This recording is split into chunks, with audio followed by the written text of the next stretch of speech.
The presenting sponsor of Food Safety Matters is Michigan State University.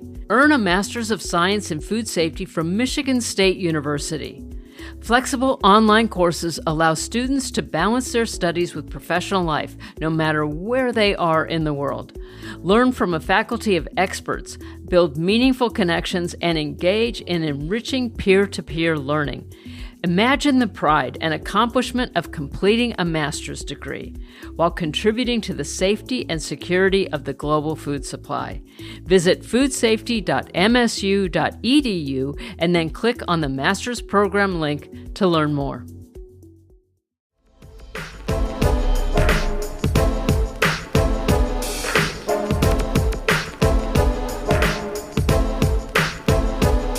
Hello, everyone, and welcome to Food Safety Matters, the podcast for food safety professionals. I'm Stacey Atchison, publisher of Food Safety Magazine, and I'm here along with my co-hosts, Adrian Bloom, our editorial director, and Bob Ferguson, president of Strategic Consulting. Whew, it's the first episode of 2026 with the whole gang here, so yay.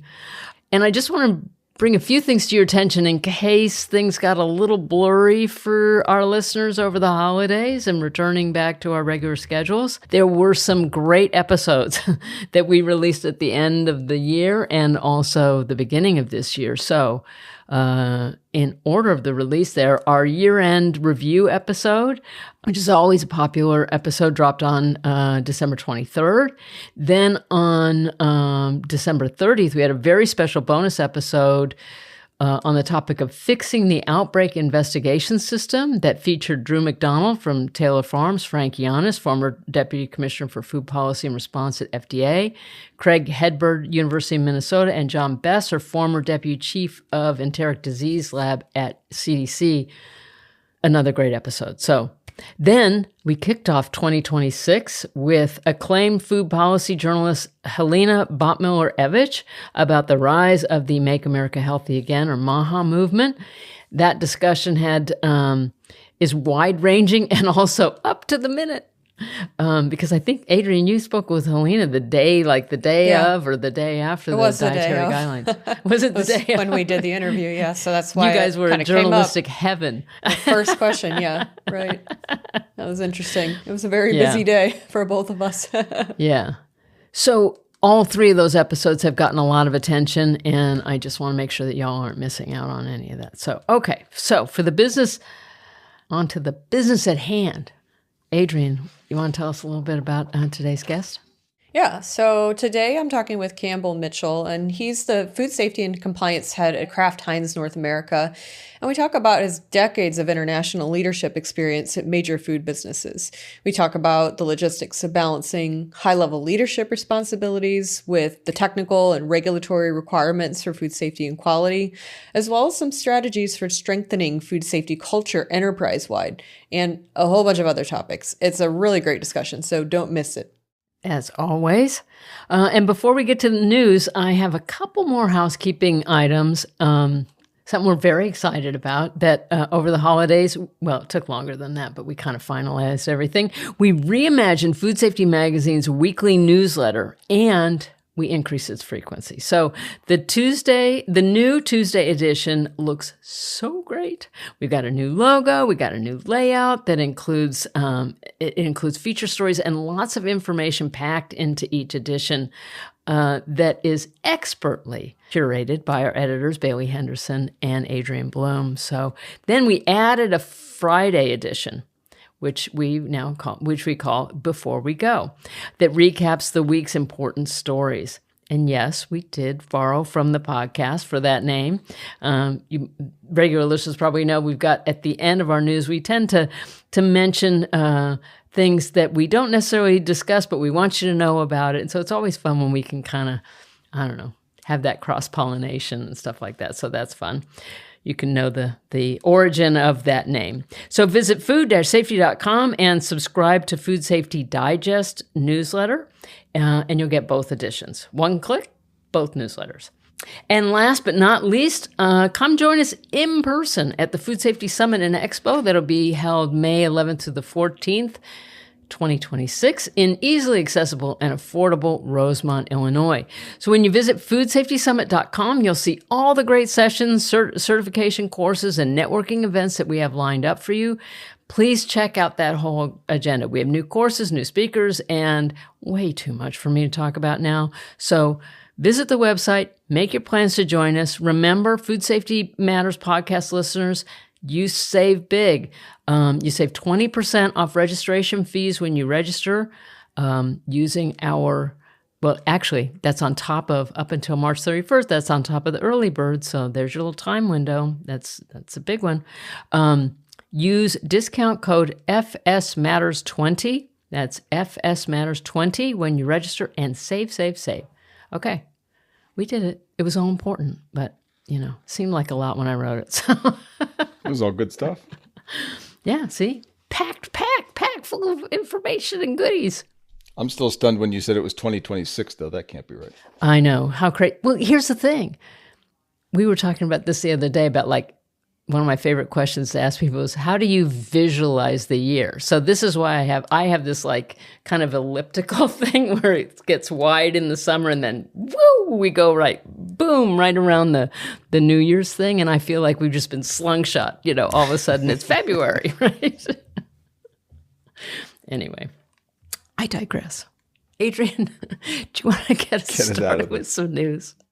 Yeah, so like you mentioned at the top of the podcast, so the Department of Health and Human Services and USDA recently released the revised dietary guidelines for Americans, or the DGAs as we refer to them. And they've kind of rocked the food world with equal parts support and criticism. There was also the introduction of an upside-down food pyramid, literally, along with the catchphrase, eat real food. And other notable changes in the DGAs include a higher recommended daily protein intake, greater emphasis on dairy as a healthy food category, and broad advice to avoid what the DGAs call highly processed foods as a category. So at the top, or the largest part of the inverted food pyramid, are protein, dairy, and healthy fats placed next to vegetables and fruits. And then it narrows down to whole grains at the point, or the smallest part of the pyramid. And all this came out on the website realfood.gov, which states, when you log onto it, for decades we've been misled by guidance that prioritized highly processed food and are now facing rates of unprecedented chronic disease. For the first time, we're calling out the dangers of highly processed foods. So interesting statement there. And some public health stakeholders have raised some concerns about the DGA's emphasis on animal protein, butter, and full-fat dairy, and also questioned the scientific basis behind these claims and whether they were influenced by industry interests. And additional media reports have uncovered ties between the DGA Advisory Council and the meat and dairy industries, so that is very interesting. The DGAs also state that, quote, highly processed foods such as packaged, prepared, ready to eat, and other foods that are salty and sweet and that have added sugars and sodium should be avoided. The DGAs also recommend limiting foods and beverages containing artificial flavors, petroleum-based dyes, artificial preservatives, and low-calorie, non-nutritive sweeteners, which echoes HHS's and FDA's general stance against food additives and chemicals under Secretary Kennedy. What I think the most interesting thing for us here is the term highly processed, as it's used in the new DGAs, is reminiscent of the controversial and inconsistently defined term ultra-processed foods, or UPFs. So swapping UPFs for highly processed foods in the new DGAs could be seen as circumventing the ongoing debate about the definition of UPFs and whether it should be used for official health advice and rulemaking, per the joint request for information from FDA and USDA last summer to establish a formal definition for UPFs. That request for information closed in October, and it did receive comments from diverse stakeholders with equally diverse opinions on how or if UPFs should be defined and how the category should be regulated. Now, critics say the use of the term UPFs villainizes processing without nuance, and that the regulation of UPFs as a category could have unintended negative consequences. So lots of interesting things happening in the DGAs with regard to highly processed foods and what we're calling that now. It's interesting that they swapped that out at the last, changed it. Okay, we've been talking about UPFs all year, right? Going from ultra to highly. Okay, got it. So I think I've been critical of this program every time we talked about it. I think a lot of it for me is a matter of compliance. If there's not something that drives compliance, I don't see people making a lot of changes here. You see posts and people didn't know that the last pyramid was retired 15 years ago. And people, if I ask friends of mine and say, okay, the USDA has the plate, what's on the plate? What plate? What are you talking about? I just don't see that there's a lot of awareness. For me, the model would be like the 10,000 steps. People talk about getting their 10,000 steps. And if we get it to the point where people talk about complying with the pyramid, then I think you'll see some changes in behavior. But I would wait to see that. But it does control a lot of federal programs, WIC, SNAP, military, school lunches, meals, things like that, all of which are required to follow these guidelines. So it does change the market quite a bit, and it does have a lot of impact regardless if the population in general follows it. But I wanted to make a point of something that I heard. I was listening to an interview with Marty McCary, the FDA commissioner, and he made a point, and I think this is really important because if you go back sometime when low fat became the buzzword that everybody had to move off of low fat, and then we wound up with high sugar, high carb diets, which now people are looking back going, wait a second, that wasn't the right move. But there was an understood there was an understanding of what that kind of nutrition should have been and that we should have been moving off that. And everybody was sure of it. And it turned out, at least the data seems to show now, that it's wrong. And he made a point. He said, if we're going to make progress and get this right, we need to be willing to let go of long-held beliefs if the science supports it. So the recommendation that they have here as far as animal protein, whole milk, butter, these type of things sounds completely counter to what everybody's been told and what we've been talking about. But if that was wrong in the beginning, at some point you may have to say, okay, if the science supports that and we've been wrong, then let's adopt that and not be wrong anymore. But it sounds like a really hard thing to do, to say, okay, let's go back to steaks and butter, when certainly if you're my age, you've been raised for the last 3 decades to avoid those kind of things. But if it shows that it's true, it's one of these things, give it a chance, I guess. I don't know what the answer is, and I really don't know what the data and the nutritional data shows. But it makes me wonder about how easy it is to adopt this when you have a lot of people who've been trained and taught otherwise. So it's really going to be interesting to see how this is sold and what's really true about this. But if the science supports it, at some point you have to say, look at the evidence. Well, I don't recall seeing highly processed food in the old pyramid. No. But I will say, but now that you say that, Bob, when you talk about low fat, things like that, low sugar, I think that spawned a lot of engineering. When you look at, here's the low sodium version, here's the low fat version. So to compensate for some of that stuff, right, it's more engineered than it used to be. It's more processed. It's more, that's a tough one. Yeah, my mom raised me on margarine. So we're the margarine generation, right, Bob? Right. That's exactly I haven't eaten margarine. I don't even know what that is. I went back to butter years ago. So I think that's at the top of my pyramid is butter. So maybe I'm in good shape. I see all other foods as delivery systems for butter. Yeah, not bad. The other, and maybe not healthy, but okay. Well, we'll see, I guess. We'll see, I guess. Yeah. It's a race to the death. Yeah, and I'll go back and mention the ultra processed foods. I still stick with what I said before, and what I see as what is a really legitimate criticism is, an ultra processed food is baby formula. Babies shouldn't avoid having baby formula. The processing steps should not be as important as the nutritional content of the food. So if you have a low calorie, high nutrient, a nutrient dense food, I think is the word. And it doesn't matter necessarily if it's processed. It matters more of the overall nutrient quality, at least as far as I can tell. Now, there's some things that are highly processed that probably don't qualify, but that doesn't mean that simply on the basis of processing that they don't qualify. So I'm sticking with that.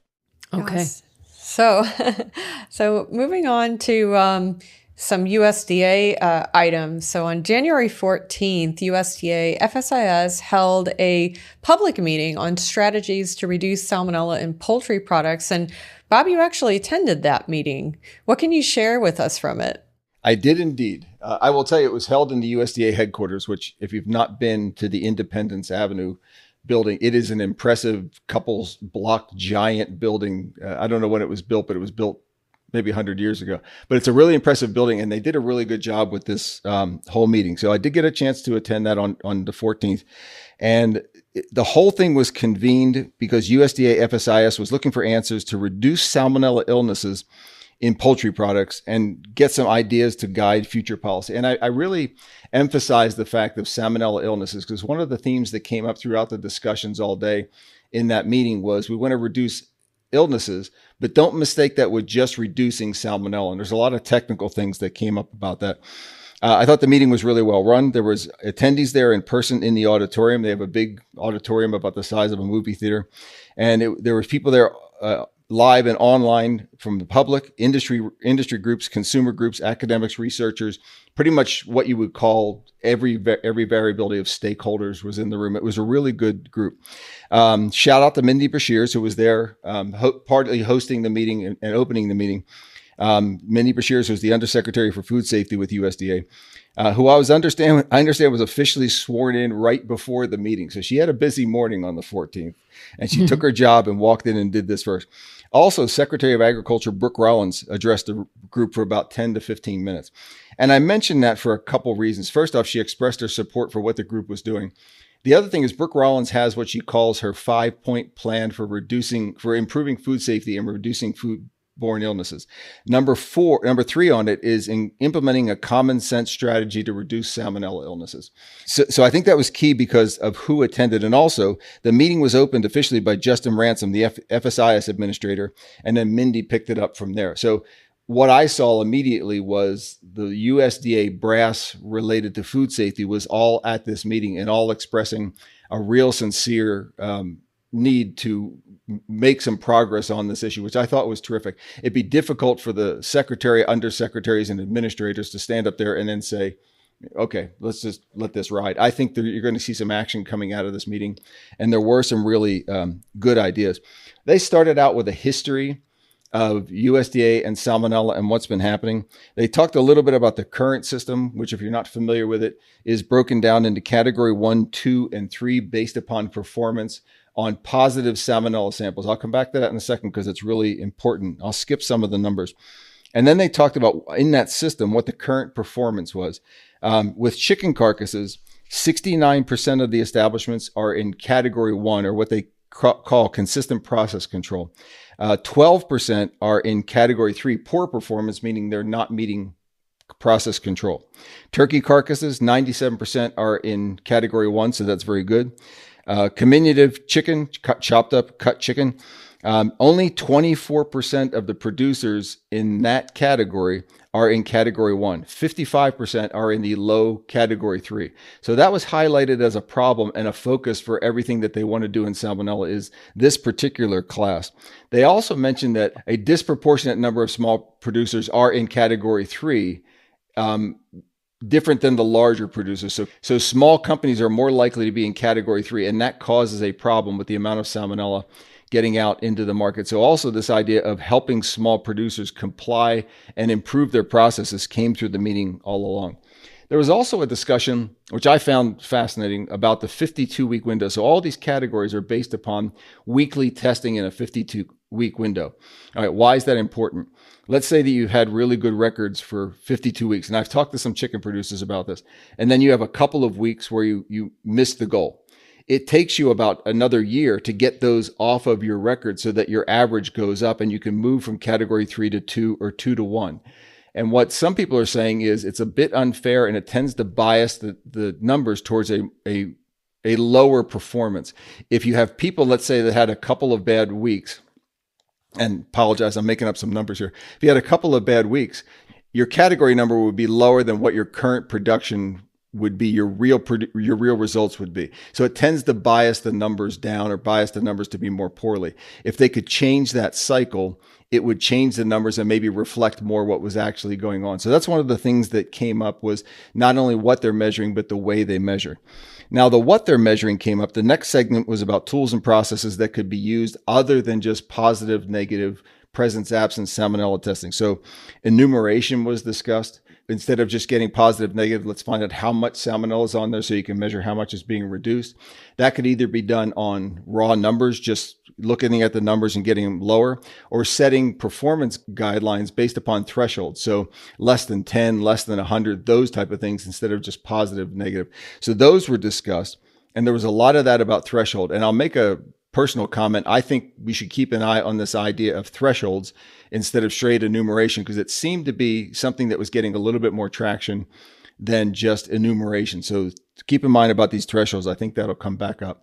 The other thing with salmonella that was discussed for quite a bit, and there was a number of really educated people in the room about this, salmonella, serotype-based approach, where instead of just looking at salmonella, there's 2,500 different serotypes of salmonella. A small percentage of them are pathogens. So why are we looking at the overall salmonella load when we should be looking at the overall pathogen load, which is really what's causing the illness? So what I started with saying, the focus being on illnesses, not just on reducing the prevalence of salmonella, but reducing the ones that cause illness. Martin Weidman, which I think many people are familiar with from Cornell University, stood up and said we should be really careful about just looking at reducing salmonella numbers, because you can reduce them and then essentially increase the concentration of the pathogens left if you're not reducing the pathogens. So the focus should be the reduction on pathogen. And that was a lot of the discussion. Going to another level of the science, also using sequencing, you can also, instead of identifying the pathogens, just look for those with certain virulence factors. So let's just look for the ones that are proven genetically to be able to cause illness. That was something else that came on. I had a side conversation with a couple of the researchers who did this, and they liked the idea. They thought it was a real good idea, the way they would work this forward. It's still not ready for prime time, perhaps, to be used in real samples from a chicken plant. So let's see how that goes and how that gets refined. There was another technology that was highlighted that they've been working together with a commercial company that we'd be familiar with, along with USDA, and they may have a product launched later this year that would look at these virulence factors along with enumeration. So we'll see where that goes, and perhaps we'll get a chance to talk about that a little bit more on a future podcast. So some of the concerns they have is, what do we do with small processes? What do we do with diminutive chicken products? And what are the barriers to putting those controls in place? They're looking for these type of ideas, and that's what most of the discussions were. And the federal docket and comments are still open right now, and it'll be open until February 2nd. So if anybody wants to add a comment in on the way this should move forward, it's still open. And again, I would say it's a good meeting. It was an excellent meeting, the way it was run. And I like the fact that all the people in charge were there and committed to what was going on. So I really enjoyed it. I thought it was fantastic. And it was a very interesting meeting to see what was happening. And you said the comment period is through February. Yeah. February 2nd. Yep. February 2nd. Okay. So that's not too far. Yeah. Okay. Yeah. Coming up. And you can easily look this up. If you want, the slides that they used are on the docket as well. There's going to be a transcript of all the comments. So the questions and presentations that people made online or in person, there's going to be a transcript. That's not up as of the recording today, but the slides are, and the comment period's still open. Well, I mean, given the sort of frame and model set with E. coli, it seems like serotypes is the way to go, but I don't...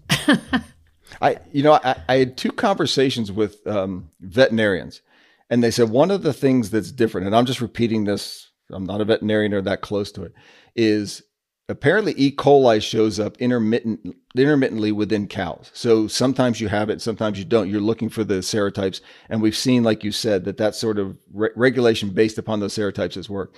The issue with birds, however, is the one veterinarian I talked to said every bird has salmonella. It's endemic within birds, and it's difficult to get rid of. There was some discussion during this meeting of the where the birds come from, where they're hatched, and that's really where you can control where the salmonella comes, so that they don't get colonized with it in the first place. I'll leave that aside for a second. But the problem with reducing salmonella and looking at the serotypes is that you have so many, and they're going to be there all the time because of the the nature of salmonella colonizing birds. And the veterinarian told me it doesn't matter if it's chickens, turkeys, eagles, birds in your backyard, they're going to have salmonella. So it makes it a little bit more difficult to do than what happened with E. coli. So just a side note that it's a little bit more of a difficult technical problem. Yeah, so interesting comments from that meeting, Bob, and thanks so much for sharing all that great information, the inside information. I think that's interesting for our listeners to hear. The scoop. Yeah. It was fun. So, it was fun. Looking at some other U.S. news, so there was a report that was published by the U.S. Government Accountability Office in early January, and it looked at FDA's implementation of the Food Safety Modernization Act, or FSMA, and identified areas that are needing more work.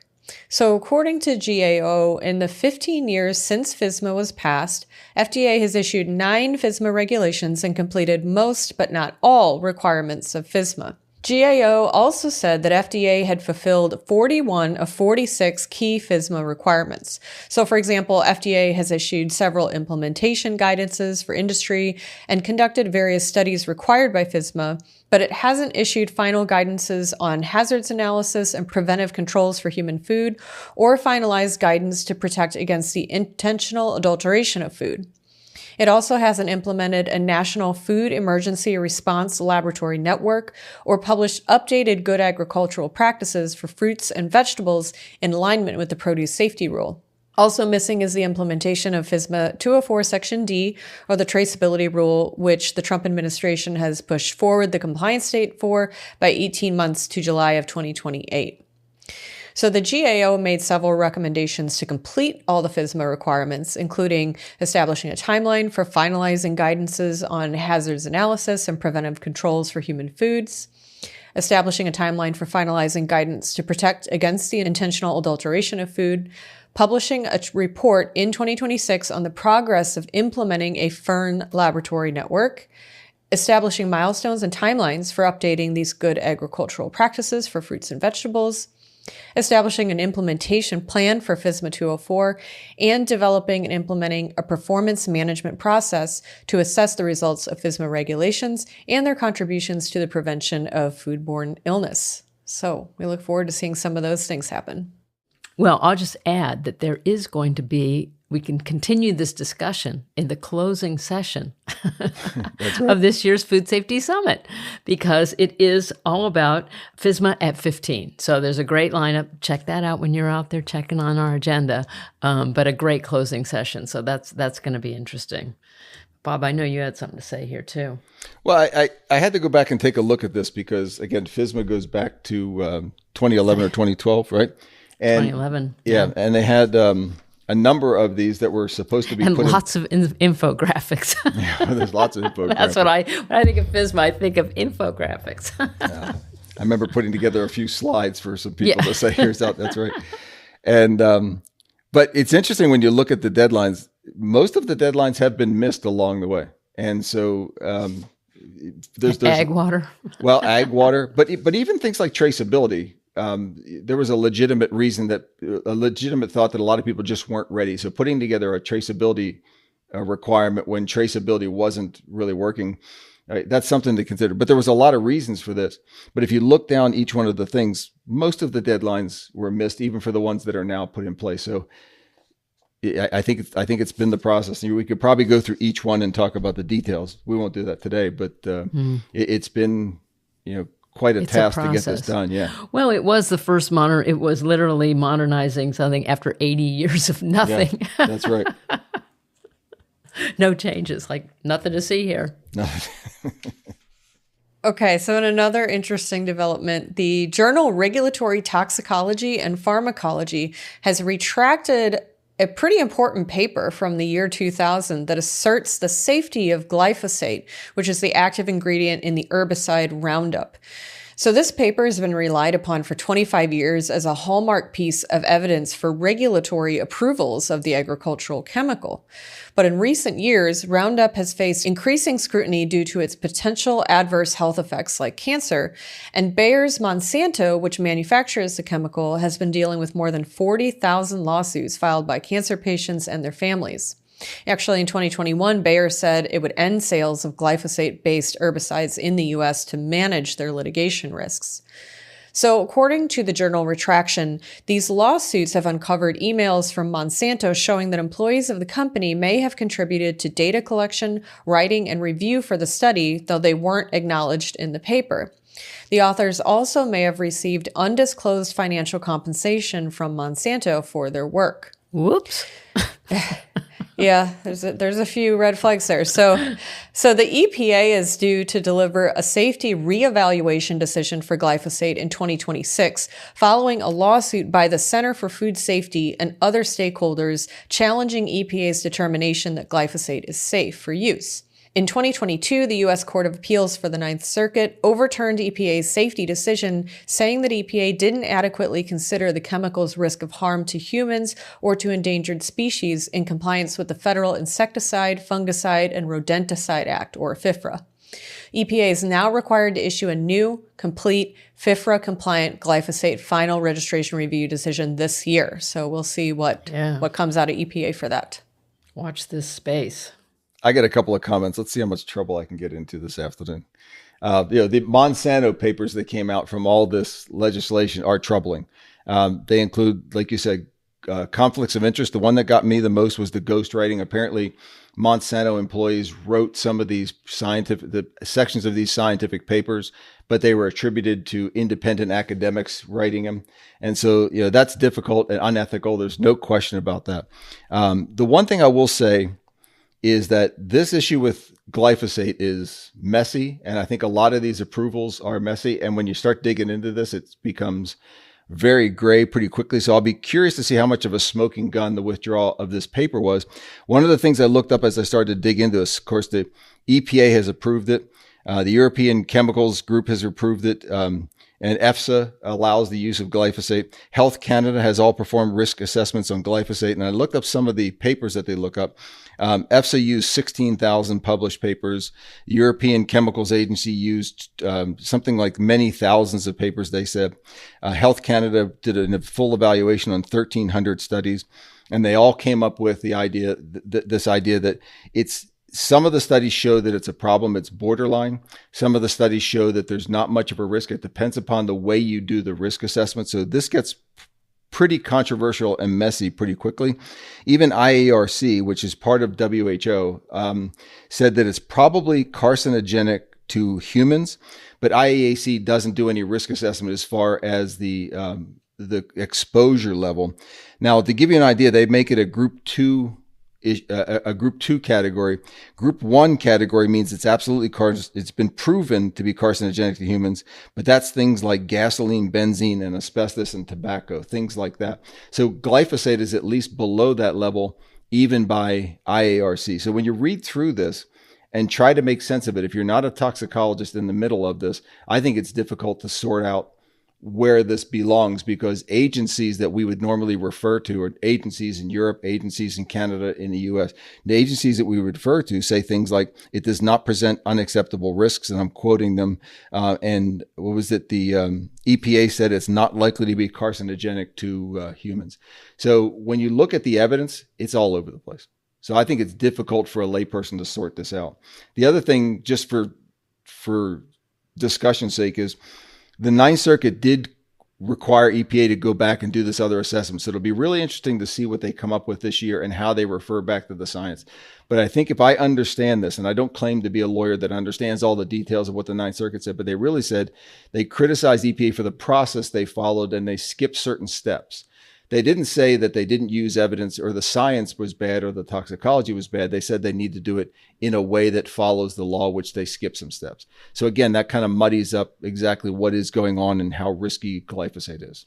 Yeah, and I think, it's interesting because, as you said, it's authorized for use in the EU. But I believe, when the EU issued its renewed registration for it, I think it was in 2023, so a couple of years ago, thus renewing it for use in the EU member states for another 10 years, there was a lot of opposition from certain EU member states. So like with here, you see some people saying well, we shouldn't use it, but then, the government is saying it's fine for use. And so there's a lot of mixed opinions, not only in the US. So I think you see that kind of around the world where it's used. Yeah. The other thing that's not brought up enough is I think it's a different in your exposure. And this is, common in a lot of toxicology. If you're working with it every day, if you're working with lots of chemicals and you're exposed to high levels, if it's an occupational exposure, that's a different thing than if you're weeding around your house or something like that. So it really depends upon what your exposure level is. But again, it's a difficult thing. It's not an open and shut case either way that I can see. Yeah, absolutely. Exposure level is the big difference maker, it seems. So. Well, it is. Yeah. Yeah, well, farmers and farm workers may have something. Right. Well, that's an occupational exposure. That's exactly right. Right. There's a famous saying in toxicology where everything is toxic. It's the dose that matters. Yes. So yes. Yeah. Yeah. Okay, so before we go today, we wanted to let you know about a revised guidance document from the EU that pertains to monitoring and shelf life studies for Listeria monocytogenes in ready-to-eat foods. So this guidance was issued in compliance with the changes made to the EU regulation on the microbiological criteria for foods in November 2024, which expanded the requirements for food business operators regarding Listeria and will come into force on July 1st of this year. So originally, food business operators were only required to ensure that Listeria is undetectable in 25 grams of RTE foods before the food left the immediate control of the manufacturing facility, and specifically in cases where the producer couldn't demonstrate that Listeria growth wouldn't exceed 100 CFU per gram throughout the food's shelf life. Now, this responsibility has been expanded to cover all situations for RTE foods that can support Listeria growth beyond 100 CFU per gram for the entirety of their shelf life. And you can visit the article link in our show notes for more information on the specific revisions and updated information for EU food businesses regarding Listeria prevention in RTE foods, because there's some nuance here, so I think it's helpful to read the whole thing. Yeah, thanks for that, Adrian. Yeah. And as always, there are links to all the articles that we've referenced in our show notes. And we want to remind you that if you don't already, we invite you to follow us on our social channels, LinkedIn, X, Facebook, and Instagram. Just search for Food Safety Magazine. And of course, to take a deeper dive into all the fantastic content that we offer and sign up for our newsletter, visit our website, food-safety.com. And now it's time for Adrian's interview with Campbell Mitchell, who is head of food safety and compliance for Kraft Heinz North America. He has over 30 years of international experience in food safety, quality management, and risk mitigation. Before joining Kraft Heinz, Campbell served as Vice President of Quality and Safety at Fairlife, LLC, a $4 billion Coca-Cola-owned dairy brand. He's also held senior leadership roles with Kerry Group and Al-Marai. If I got that wrong, I apologize, in the Middle East. Additionally, he founded a consultancy that supported tiger brands in Africa. A microbiologist by training, Campbell holds a postgraduate diploma in business administration from Massey University in New Zealand. He frequently speaks at industry events on the topics of food safety culture and sustainability. So after a quick break, we'll hear their discussion. Unlock a deeper understanding of the science behind food safety with a master's degree from Michigan State University. This 30-credit master's program is heavily based in the sciences, with opportunities to tailor electives towards interest or career aspirations. Whether driven by a personal goal for a graduate degree or a desire to ensure safe food, earning a master's in food safety empowers students with the knowledge and tools to tackle any challenge. Join this network of professionals who are leading the way and making a difference in food safety. Visit foodsafety.msu.edu to learn more. Well, welcome to the podcast, Campbell. I'm so excited to have you here. Nice to meet you, Adrian. And, I'm excited to talk with you today because I feel like our listeners are going to gain a lot of great insights from your wealth of international leadership experience. And I think it's interesting because that actually kind of has roots in your childhood. So to kick things off, I'm curious, how did living internationally with your family as a young person prepare you for working in cross-cultural environments around the world? Yeah, I think it gave me a really good background. Growing up, my dad worked for Shell, so we lived all over the world. When I was 15, we'd lived in 15 different houses, so Wow. change was the norm. And I think you get used to just being agile, being adaptable. The only constant is change, and so when I was 5, we moved to Singapore. Then we moved to Brunei and Borneo. Then we moved to Houston, Texas. Then we moved to Amsterdam, The Hague in the Netherlands. And then we moved to North Holland and Groningen. And I went to boarding school in Scotland. Oh my Then gosh. my parents moved to Nigeria, and they spent quite a long time in Nigeria while I was at university. And then they moved to Japan. So they spent about 20 years living in Japan. So yeah, I don't know if you remember that Paul Young song, but wherever I lay my hat, that's my home. Yep, yep. That was my motto. So yeah, I think having that adaptability gave me the confidence to change jobs and move to my first real exposure to a strange cultural environment was moving from Australia to Saudi Arabia. And I'd been made redundant in a job with Goodman Fielder in Western Australia.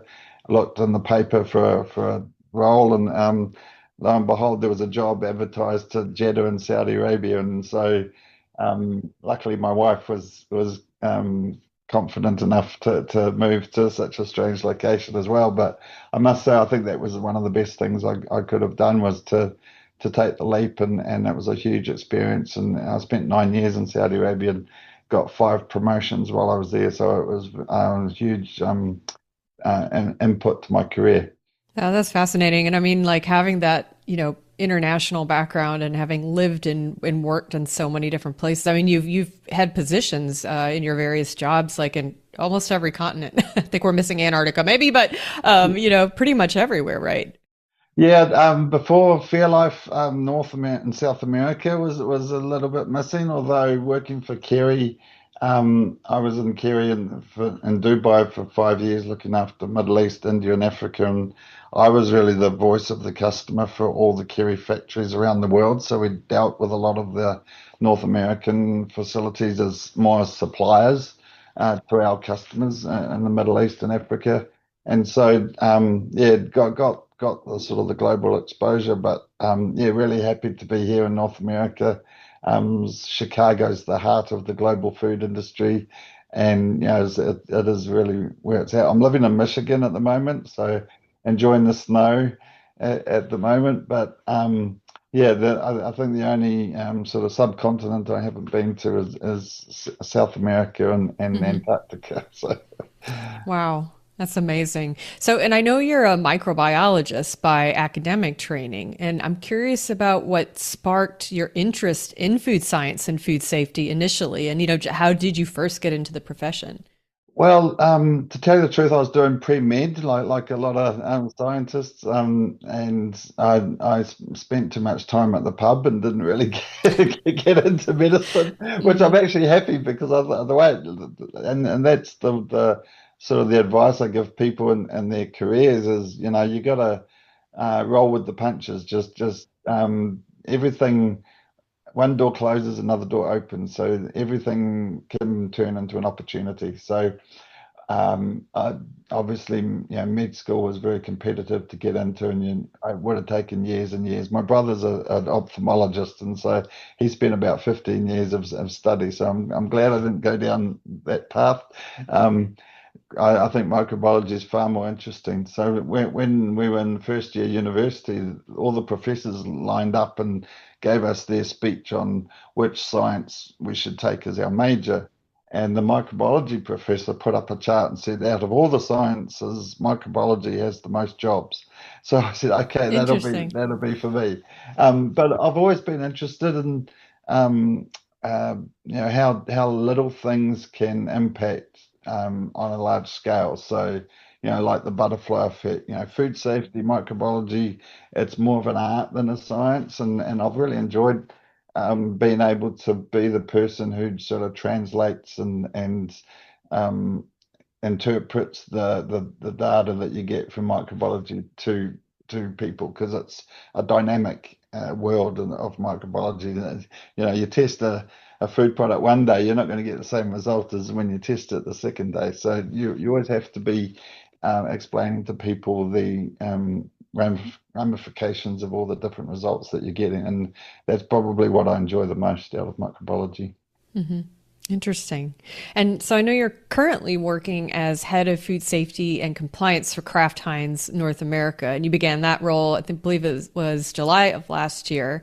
So I'm curious about what led you to Kraft Heinz and also the specifics of your role there. What do you do on a day-to-day basis? Yeah, I like to be part of an organization when they're sort of going through this sort of transition. Like I knew that the split was happening with Kraft Heinz before I started, and I actually see that as an opportunity. I like it when organizations sort of reach a tipping point where they need to sort of get more structure and more systems and more processes, be more smart about the way they do things, implement better strategy. So, even though I do, microbiology and food safety, it was about 20 years ago when I lost being able to do bench work and have a laboratory. So I haven't really done a lab test for that long. So now it's all about probably the biggest challenge that people at my level have is engaging with their peers, getting the operations, marketing, sales, HR, R&D, getting everybody involved in what it means, because food safety is not just about the lab testing. Food safety is every decision that's made within the organization, and a lot of people think quality is there to say no. They're the people who stop and then put the brakes on and slow things down. But I always tell people, quality is there and food safety is there. It's the brakes that keep you on the road, so that you can go faster. So quality and food safety, if we do it right, nobody hears about us. But if we do it wrong, it can have huge consequences. And yeah, I think explaining to people the importance and the ramifications of what we do is a big part of my job. Mm-hmm. Yeah, certainly. And, as a leader, that has to come from the top down, right? That, that investment and emphasis on food safety and permeating that throughout the entire organization. But I want to focus a little bit on kind of what you might say is a trend in the U.S. in food safety, and also maybe a little bit of that compliance piece within your role. So in June of this year, Kraft Heinz North America joined a number of other major food processors and retailers in announcing that it would phase out synthetic food colorings from its U.S. product portfolio by the end of 2027, following requests from the Trump administration and Secretary Kennedy's Make America Healthy Again or MAHA campaign.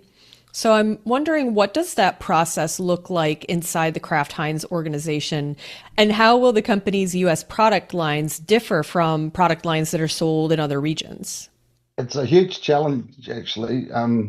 It's surprising the number of products that we have that have those artificial colorings and dyes, and then also we're taking the opportunity to be proactive. So there's regulations coming down the track that we foresee that are going to be happening, like titanium dioxide, etc. That you can see, even though there seems to be a lot of sort of state by state regulations happening now rather than federal regulations.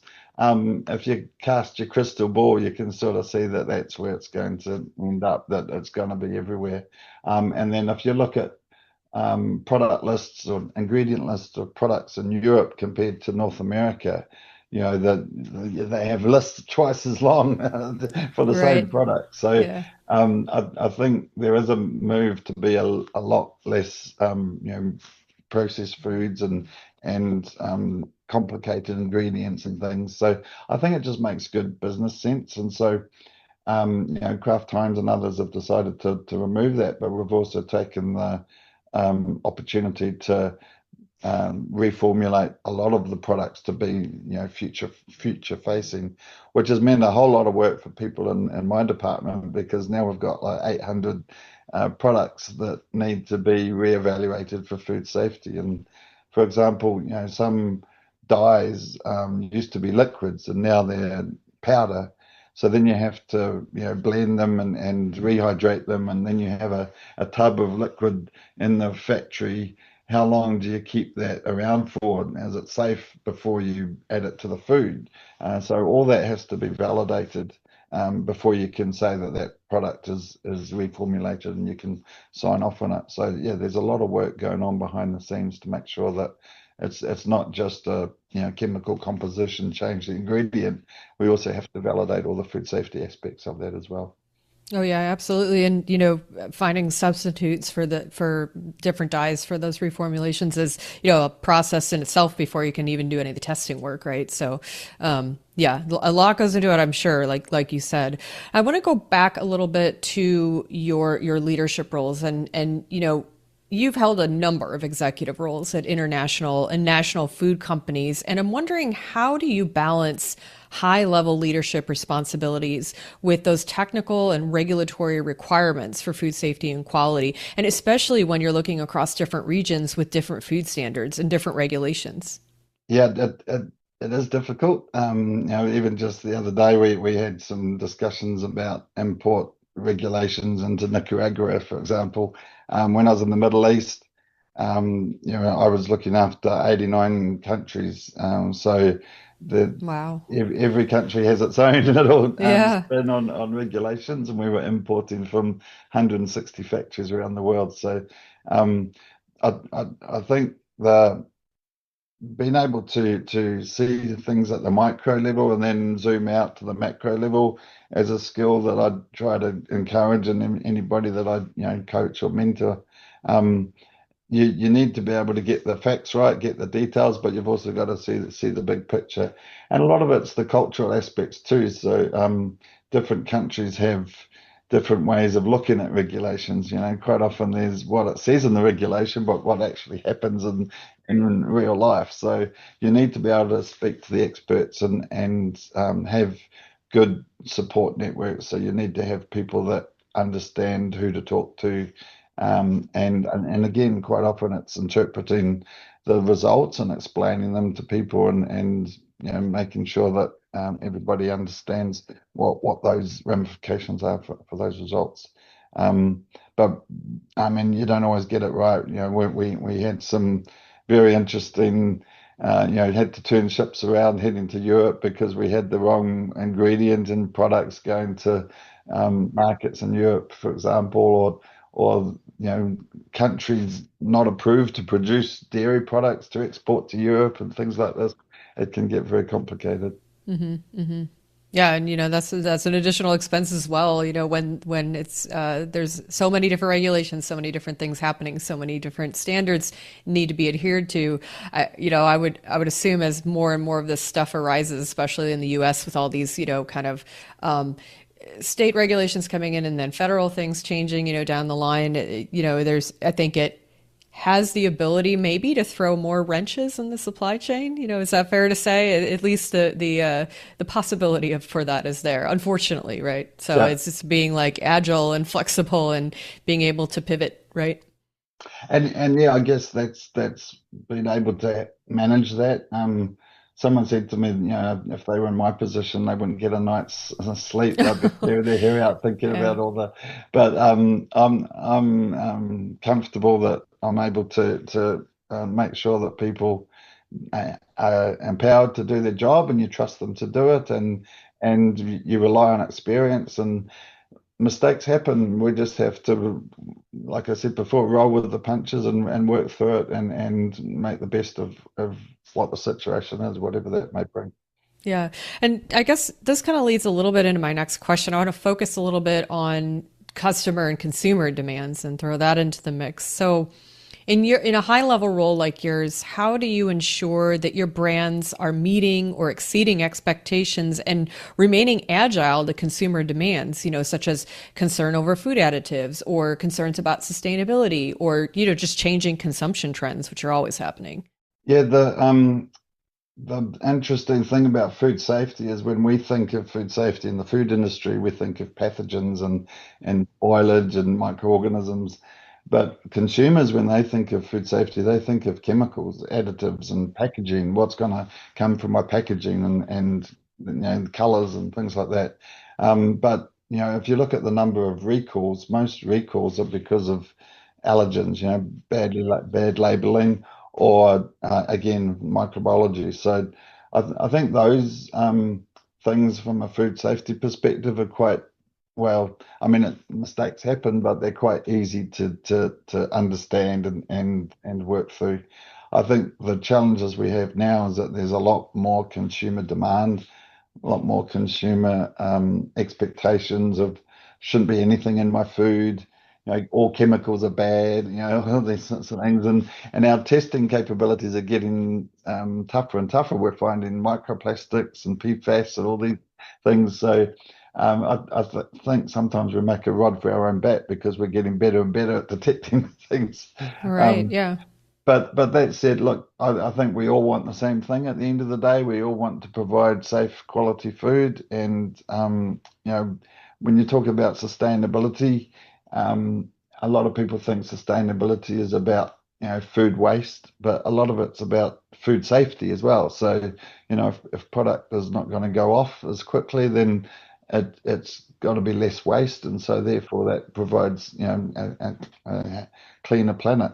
So if you talk to consumers about what's most important to them, food safety is the number one impact that they see for food companies. And then if you look at what could have the biggest impact on a food business, a product recall or a food safety incident is going to have the biggest impact. So even though, people think times are changing, I think at the fundamentals, we still have the same things that we've got to get right, which is food safety, focus on food safety and I include in that, allergens and cross-contamination and foreign matter and things like that. Hmm. Now, we talked a little bit about this before when you mentioned culture, but I know that one of your priorities at Kraft Heinz is to strengthen food safety culture and compliance. So I guess my question is, what's on your agenda in those two areas for the year ahead?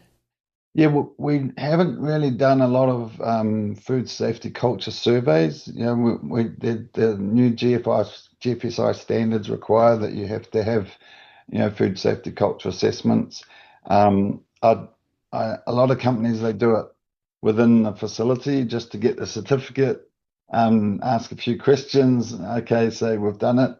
But like I said before, like the food safety culture is not just about the quality people or the operations people. What about the procurement people? What about the marketing people or the logistics and supply chain people? Everybody needs to understand, food safety culture. So our plan this year is hopefully do an enterprise-wide survey. So we've engaged with some consultants to do it in-house, but I always promote the Culture Excellence Survey through Campton BRI. That's a Mm-hmm. global benchmark of 20,000 facilities around the world that you can, and that's based on the GFSI standard as well. So hopefully we'll be doing that this year as well. That's a world-class survey. Oh, But that's I awesome. mean, measuring it is one thing, but you've also got to improve, So I was fortunate enough to be on the steering committee for the PAS 320, which is a guidance on how to build a mature food safety culture. Lone Jesperson was the author of that, and so I think there's a lot more research out there now and what things we can do, what nudges we can put in place, what good companies are doing to improve food safety culture. So, you'll see a lot of that coming from Kraft Heinz facilities in the future as well. Yeah, that's great. And lastly, I'd like to hear more about next generation risk management. So, in your current and your past roles, how do you leverage digital tools to drive a proactive approach to food safety in these complex supply chains that you've overseen? So we've got a few things. Kraft Heinz has already dabbled in a few areas like digital CIP. So we're starting to use AI to predict when we need to do a CIP rather than waiting for the scheduled time. So and that's saving a lot of time and money and chemicals because you don't depending on what type of product you're making, sometimes you don't need to do the full COP every week. So you're using the data that you're gathering from conductivity meters, from ATP swabs, and all the chemical concentrations and everything, and you can start to determine the sort of the break point, and then the AI will tell you before it gets to the break point, you need to start to do your CIP now. And then also like environmental monitoring, so pathogen monitoring and also non-pathogen environmental monitoring. We're trying to digitize all that, and then that can give you predictive tools where to tell you where to go and find, because when you've got 31 factories, you can start to see patterns and trends, and even the AI can see patterns and trends that the human eye can't see. So I think that the future is quite bright for that predictive technology and those specific use cases where you know what data is going in and you know what information you want to get out. Where it becomes more difficult is sort of thinking about, well, where's the next recall going to come from? Which supplier is going to let me down next? Then I don't think we have a very good integrated database of supplier risk management globally. So if you do an AI search for a particular raw material and tell me, what's the hazards with this raw material, you'll get quite a short list. But if you go to some of the agencies who provide risk management for ingredients, they'll give you a much longer list because they're accessing stuff that AI can't access. There's spreadsheets and databases and PDF reports that that AI isn't linked into. So I can see that coming in food safety very shortly, that we're going to be able to get all these databases to link up so that then we can start to get a lot more predictive analytics. Nestle is doing a fantastic job of linking up all their HACCP plans across all their 200 facilities around the world using a digital HACCP, and Kraft Heinz is using the same technology. So potentially we'll be doing that as well, where we can start to look at, you don't wait until there's an error in the HACCP and CCP monitoring. You can actually see based on the, potentially, the person who did the test that day was not there. So there's a gap. So let's go focus on that. So I think the AI and the databases is, at this stage, we're probably just integrating the data. But once that data is clean and we've got a lot of information in there, then maybe in 2 or 3 years, we're going to start to see some really powerful predictive analytics. Mm-hmm. Yeah, there's so many different applications, I think, that are in development and on the horizon, potential AI applications to assist human decision making and, really help with these massive amounts of data that companies can accrue, in spotting trends that help them operate better and obviously keep food safer, right? So it's an exciting time, I think, right now in industry. And Campbell, I really appreciate you taking the time to talk with me today and share your perspectives on global leadership and food safety with our listeners. I think this has been an awesome conversation and really enjoyed it. Yeah. Well, thanks for being here again, and we'll talk to you soon. Happy to talk anytime, Adrian. Thank you. Thanks again to Campbell Mitchell for joining us on the podcast today. And of course, thanks to all of you for listening. A very special thanks to our presenting sponsor, Michigan State University. To learn more about their master's degree in food safety, visit foodsafety.msu.edu and then click on the master's program link. Now, we love hearing from you, so don't ever hesitate. Send us your questions or suggestions to podcast@food-safety.com or post a note on LinkedIn, X, Facebook, or Instagram. We always love hearing your feedback. And to make sure that new and bonus episodes magically appear in your podcast player, all you have to do is click that follow or subscribe button in the player of your choice, and presto, bingo, all the episodes appear. And while you're there, please throw some stars our way by rating the podcast, especially if you liked it. It only takes a moment and it's good for everyone. And that's it for us today. Our next regular episode will post on February 10th. See, I told you, all of a sudden it's February. In the meantime, take good care of yourselves and those around you, and we'll talk to you then.